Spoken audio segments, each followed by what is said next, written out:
ఉద్దండ పిండాల్లాంటి మన కిడ్నీలు ఏ కారణంగానైనా చతికిల పడినప్పుడు మన శరీరము మొత్తం వ్యర్థాలు మలినాలతో నిండిపోతుంది. ఈ పరిస్థితి చివరికి ప్రాణాపాయానికి దారితీస్తుంది.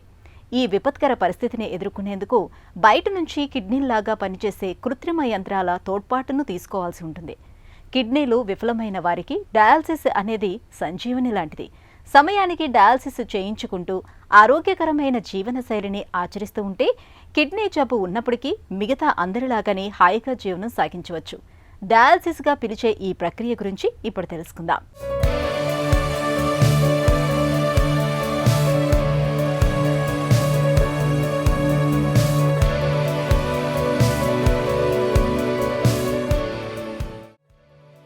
కిడ్నీలు శరీరంలో వ్యర్థాలని వడగట్టే ఫిల్టర్లు.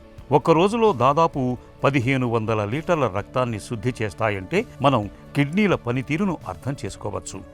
అలాంటి కిడ్నీలు మధుమేహం వల్ల, హై బీపీ వల్ల, ఇన్ఫెక్షన్ వల్ల, మితిమీరిన మందుల వాడకం వల్ల, మరే ఇతర కారణాల వల్ల కిడ్నీలు విఫలమైతే అప్పటికప్పుడు మన ముందున్న మార్గం డయాలసిస్. డయాలసిస్ అంటే కిడ్నీలు చేసే పనిని వైద్య యంత్రాల సాయంతో చేసుకోవటం అన్నమాట. హఠాత్తుగా కానీ దీర్ఘకాలికంగా కానీ కిడ్నీలు విఫలమైతే ఒంట్లో వ్యర్థాలన్నీ అలాగే పేరుకుపోతాయి. అది మొత్తం రక్తాన్ని, తద్వారా శరీరాన్ని విషతుల్యం చేసేస్తుంది. కాబట్టి రక్తాన్ని శుద్ధి చేసే వ్యర్థాలను బయటకు పంపటం అన్నది అత్యంత ఆవశ్యకం. అందుకు ఉన్న ఏకైక మార్గం డయాలసిస్. డయాలసిస్ అంటే మనం కృత్రిమంగా కిడ్నీ చేసే పనిని, బ్లడ్ని ప్యూరిఫై చేసే ప్రాసెస్ని డయాలసిస్ అంటాం. ఇది మనకి హీమోడయాలసిస్, పెరిటోనియల్ డయాలసిస్ అనే 2 ప్రక్రియలు ఉంటాయి. అలాగే పెరిటోనియల్ డయాలసిస్ అంటే ఏంటంటే మనకి పేగులు చుట్టూ ఉన్న పెరిటోనియల్ మెంబ్రెయిన్ అంటాం. ఒకటి పేగులకి గట్టిగా దగ్గరగా అతుక్కుపోయి ఉంటుంది, ఇంకోటి బయటకు ఉంటుంది. ఈ 2 పొరల మధ్యలో మనం ఒక ట్యూబ్ని ఇన్సర్ట్ చేసి దాంట్లో ఈ డయాలసేట్ ఫ్లూయిడ్ని కనుక మనం ఎక్కించినట్లయితే ఈ క్యాపిలరీస్ ఏవైతే ఉంటాయో, ఈ మెంబ్రెయిన్స్కి 2 మధ్యలో ఉన్న క్యాపిలరీస్ లోంచి బ్లడ్లో ఉన్న మలినాలు దీంట్లోకి క్యావిటీలోకి వచ్చేస్తుంది. ఆ క్యావిటీలో ఉన్న ఈ డయాలసైట్లో ఉన్న ఎలక్ట్రోలైట్స్ అన్నీ ఎక్స్చేంజ్ అవుతాయి. ఇలా ఒక 6 గంటల నుంచి 8 గంటల వరకు ఈ పెరిటోనియల్ క్యావిటీలో ఆ ఫ్లూయిడ్ కనుక మనం ఎక్కించినట్లయితే కంటిన్యూస్గా అది డయాలసిస్ చేసే ప్రక్రియ జరుగుతూ ఉంటుంది. ఇలా మనకి ఒక రోజుకి ఒక 3 సార్లు ఈ ఎక్కించడం, డ్రైన్ చేయటం అనేది జరుగుతూ ఉండటం వల్ల రోజంతా వాళ్ళకి ఈ డయాలసిస్ అనేది జరుగుతూ ఉంటుంది. ఇది మనం ఇంటి దగ్గర అయినా ఆఫీస్ సెటప్లో కానీ పర్సనల్గా చేసుకోవచ్చు. దీన్ని అంబులేటరీ పెరిటోనియల్ డయాలసిస్ అని అంటాం. అంటే పేషెంట్ ఎక్కడికైనా వెళ్ళొచ్చు, ఏ పనైనా చేసుకోవచ్చు. హాస్పిటల్లోకి వచ్చి డయాలసిస్ చేసుకునే అవసరం ఉండదు. ఈ డయాలసిస్ అనేది ఎప్పుడు చేస్తామంటే కిడ్నీస్ ఫెయిల్ అయినప్పుడు, బాడీలో మలినాలు అక్యుములేట్ అయిపోయినప్పుడు, అలాగే కొన్ని ఎలక్ట్రోలైట్స్ అధిక మోతాదులోకి వెళ్ళిపోయినప్పుడు, హైపర్ కెలీమియా అంటాం. అలాగే మనకి యూరిమిక్ పెరికార్డైటిస్ అంటాం. అంటే యూరిమియా ఎక్కువ వలన ఈ హార్ట్కి ఉన్న పొరల్లో ఇన్ఫ్లమేషన్ వచ్చేస్తుంది. అట్లాగే యూరిమిక్ కాంప్లికేషన్స్ వచ్చినప్పుడు చేస్తాం. అది ఎక్యూట్ కిడ్నీ ఇంజరీలో చేస్తాం, క్రానిక్ కిడ్నీ డిసీజ్లో కూడా చేస్తాం. అంటే ఎక్యూట్ కిడ్నీ ఇంజరీ అంటే టెంపరీగా కొన్ని గంటలు, రోజులలో కిడ్నీ డ్యామేజ్ అవుతుంది. కిడ్నీ షట్ డౌన్ అయినప్పుడు ఆ కిడ్నీ చేసే పని ఆగిపోయినప్పుడు ఈ డయాలసిస్ ద్వారా మనం సపోర్ట్ చేయడం జరుగుతుంది. ఈ సందర్భంలో డయాలసిస్ అనేది టెంపరీ, ఆ కిడ్నీస్ కోలుకునే వరకు మనం సపోర్ట్ అవసరాన్ని బట్టి మనం చేస్తాం.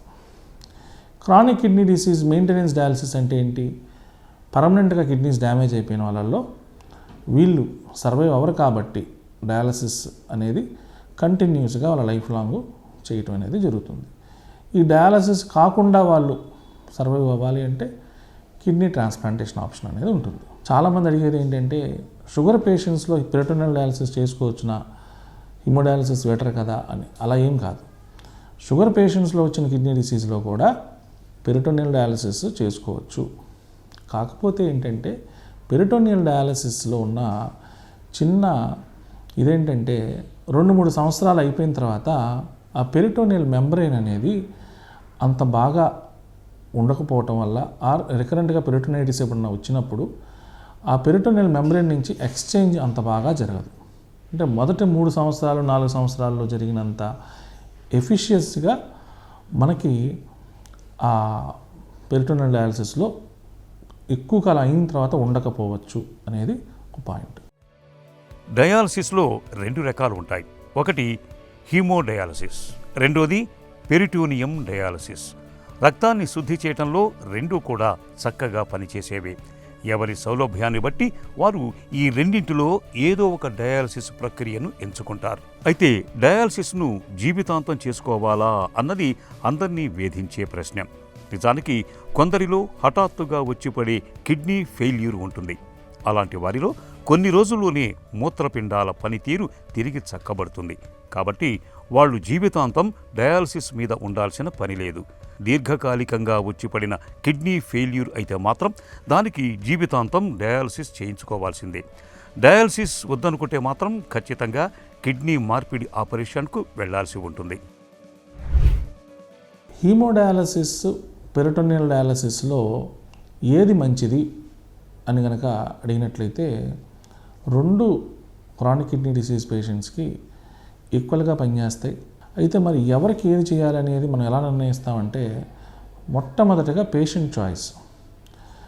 సపోజ్ పేషెంట్ కనుక హాస్పిటల్ సెట్టింగ్కి వచ్చి వారానికి 2-3 సార్లు 4-5 గంటలు డయాలసిస్లో ఉండటం కుదరకపోతే వాళ్ళు పెరిటోనియల్ డయాలసిస్ అనేది ఆప్షన్ తీసుకోవచ్చు. ఎందుకంటే పెరిటోనియల్ డయాలసిస్ అంటే అంబులేటరీ పెరిటోనియల్ డయాలసిస్ అంటాం. అంటే పేషెంట్కి తనకున్న హోమ్ డయాలసిస్ అన్నమాట. అంటే ఉదయం ఒకసారి, మధ్యాహ్నం, రాత్రిపూట ఈ డయాలసైట్ ఎక్కించుకోవటం తీసేయటం అనేది ప్రొసీజరు 15 నుంచి 20 నిమిషాలు చూసుకున్నా రోజుకు 1 గంట సేపు వాళ్ళు కేటాయించుకోగలిగితే డయాలసిస్ అనేది ఇంటి దగ్గరే చేసుకోవచ్చు.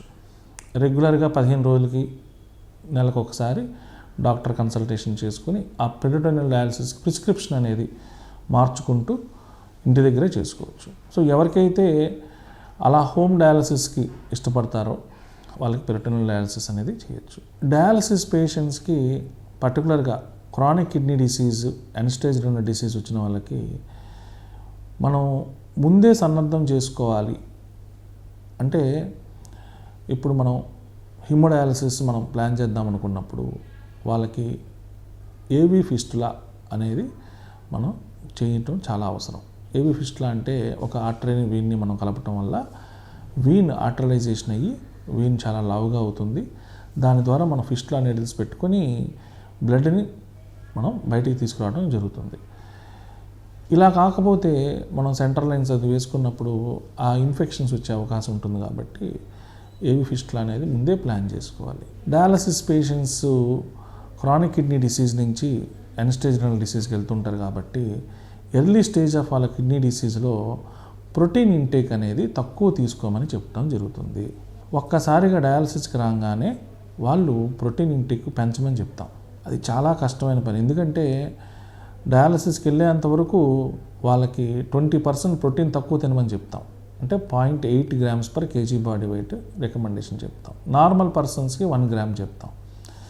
ఎప్పుడైతే డయాలసిస్కి వచ్చేస్తారో వాళ్ళు 1.2 grams per kg body wait చొప్పున తినాలి. అంటే ప్రీవియస్ కంటే 40% ప్రోటీన్ ఇంటేక్ పెంచాలి. 40% పెంచడం అనేది చాలా కష్టం పేషెంట్స్కి. ఎందుకంటే వాళ్ళ అలవాట్లు అలా అయిపోతాయి. కాబట్టి వాళ్ళకి నాన్ వెజిటేరియన్ ఉన్న వాళ్ళకి నాన్ వెజిటేరియన్ తీసుకోమంటాం. ప్రోటీన్స్ చికెన్ కానీ లేదంటే ఎగ్ కానీ అలా తీసుకోమంటాం. వెజిటేరియన్స్లో కూడా హై ప్రోటీన్ ఉన్న కంటెంట్ పన్నీర్ కానీ, అలాగే ప్రోటీన్ బిస్కెట్స్, ప్రోటీన్ పౌడర్స్ ఉంటాయి, హై ప్రోటీన్ పౌడర్స్, ఇవన్నీ కూడా సప్లిమెంటేషన్ ఇవ్వటం అనేది జరుగుతూ ఉంటుంది. ఎందుకంటే డయాలసిస్ పెరిటోనియల్ అవ్వచ్చు, హిమోడయాలసిస్లో కూడా మనకి చెడిపోవడంతో పాటు కొన్ని మంచివి కూడా పోతాయి. ఉదాహరణకి ఈ ప్రోటీన్స్ కూడా డయాలసిస్ జరుగుతున్నప్పుడు ఆ ప్రాసెస్లో ప్రోటీన్ లాస్ అనేది ఉంటుంది. కాబట్టి ప్రోటీన్స్ అధికంగా తినాలి. అలాగే వాటర్ ఇంటేక్, ఎవరికైతే యూరిన్ అవుట్పుట్ బాగా తగ్గిపోయి తక్కువ వస్తుందో వాళ్ళు కంపల్సరీ వాటర్ ఇంటేక్ అనేది చాలా రెస్ట్రిక్ట్ చేసుకోవాలి. ఎంత రెస్ట్రిక్ట్ చేసుకోవాలి అంటే మనం డయాలసిస్కి మధ్యలో ఇంటర్ డయాలిటిక్ వెయిట్ గెయిన్ అంటాం, అంటే బరువు పెరుగుతాం. ఆ ఎంత బరువు పెరగాలి అంటే మనకి 2 కేజీల కంటే ఎక్కువ బరువు పెరగకూడదు. కేజీ లోపల పెరిగితే ఇంకా మంచిది. ఎందుకంటే మనకి డయాలసిస్లో ఫ్లూయిడ్ తీసేస్తారు కదా అని చెప్పేసి 4-5 కేజీలు పెరిగితే 4-5 లీటర్లు ఫ్లూయిడ్ మనం బయటికి తీయటం అంటే హార్ట్ మీద బాడీ మీద ఒత్తిడి బాగా పెరుగుతుంది. వాళ్ళకి క్రాంప్స్ వస్తాయి, హిమోడైనమిక్గా వాళ్ళకి స్ట్రెస్ వస్తుంది, చాలా రకాల కాంప్లికేషన్స్ వస్తాయి. కాబట్టి వాటర్ ఇంటేక్ అనేది చాలా ఇంపార్టెంట్. మూడోది, వాళ్ళకి ఉన్న ఇతర కాంప్లికేషన్స్ ఇవన్నీ కూడా ట్రీట్మెంట్ చేసుకోవాలి. ఇంకా డయాలసిస్కి వెళ్ళిపోయాం కదా, ఆల్రెడీ కిడ్నీ డ్యామేజ్ అయిపోయింది అని మిగతా ట్రీట్మెంట్ అంటే ఉదాహరణకి బీపీ కంట్రోల్ చేసుకోవాలి, డైట్ కంట్రోల్ చేసుకోవాలి, డయాబెటీస్ కంట్రోల్ చేసుకోవాలి. ఇతర హార్ట్కి సంబంధించిన ఇబ్బందులు కూడా కిడ్నీ పేషెంట్స్కి ఉంటాయి కాబట్టి దానికి సంబంధించిన మందులు కూడా కరెక్ట్గా వాడటం అవసరం. కిడ్నీలు దెబ్బతిన్న వారికి డయాలసిస్ అన్నది నిజంగానే కారు చీకట్లో కాంతి రేఖ అని చెప్పుకోవచ్చు. కిడ్నీలు విఫలమైనప్పుడు వారానికి తప్పనిసరిగా 2-3 సార్లు డయాలసిస్ చేయించుకోవాలి. నిజానికి డయాలసిస్ అన్నది పూర్తిగా 100% కిడ్నీలాగా వ్యర్థాలను వడగట్టదు, కానీ దాదాపుగా సాధారణ జీవనం గడిపేందుకు అవసరమైన చికిత్సగా అద్భుతంగా పనిచేస్తుంది.